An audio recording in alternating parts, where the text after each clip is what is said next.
বিগত বিনিয়োগ সম্মেলনগুলোতে দেশবাসী হরহামেশা যে চিত্র দেখে আসছিল তা হলো একজন শাসক আর তার স্বজনদের নিয়ে তেলবাজি করা। তবে বর্তমানে দৃশ্যপট বদলে গিয়েছে। বাংলাদেশে প্রথমবারের মতো আয়োজিত হলো দুর্নীতিমুক্ত বিনিয়োগ সম্মেলন। অনেক বিদেশি কোম্পানি বাংলাদেশে বিনিয়োগ করার চুক্তি করেছেন। এসব কিছুর মধ্যে আবার গুঞ্জন উঠছে যে চীনা বাণিজ্য মন্ত্রী 200 বিনিয়োগকারী নিয়ে ঢাকায় আসতে চলেছেন। হাসিনার পতনের পর থেকে দেশের সবকিছুতেই ব্যাপক পরিবর্তন এসেছে। বিভিন্ন বড় বড় কোম্পানির সাথে ডক্টর ইউনূস বৈঠক করে বাংলাদেশের জন্য অর্থনৈতিক সহায়তা আনার চেষ্টা চালিয়ে যাচ্ছেন। বিদেশি কোম্পানিগুলো এখন বাংলাদেশে বিনিয়োগ করতে আগ্রহী।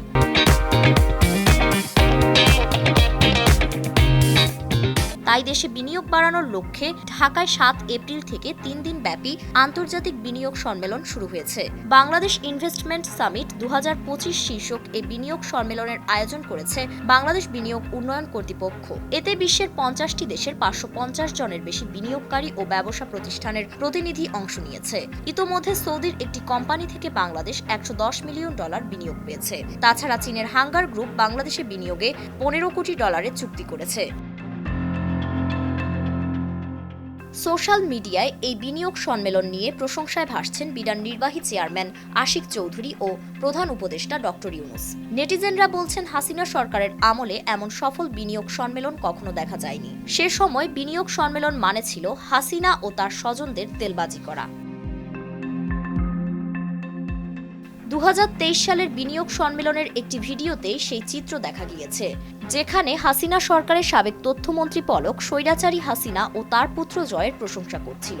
সে সময় সরকারিভাবে ঘোষিত লক্ষ লক্ষ ডলারের বিনিয়োগ প্রতিশ্রুতি বাস্তবে কতটুকু রূপ নিয়েছে তার কোনো স্বচ্ছ হিসাব নেই। সে সময় বিনিয়োগ বোর্ডের প্রকল্পগুলোতে অনিয়ম ছিল ওপেন সিক্রেট। পরিকল্পনার চেয়ে বেশি বাজেট বরাদ্দ, ঘন ঘন বিদেশ সফর, সম্মেলন সেমিনারের নামে লাখ লাখ টাকা খরচ, এসব ছিল তাদের বিনিয়োগ সম্মেলনের প্রধান উদ্দেশ্য।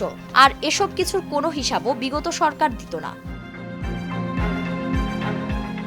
তবে অন্তর্বর্তী সরকার সম্পূর্ণ বিপরীতধর্মী। তারা একের পর এক মাইলফলক স্পর্শ করে চলেছে। পিছিয়ে থাকেনি বিনিয়োগ সম্মেলনেও।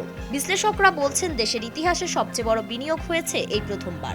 আর এমন চোখ ধাঁধানো বিনিয়োগ সম্মেলন যে আগে কখনো দেখা যায়নি তা বলার অপেক্ষা রাখে না।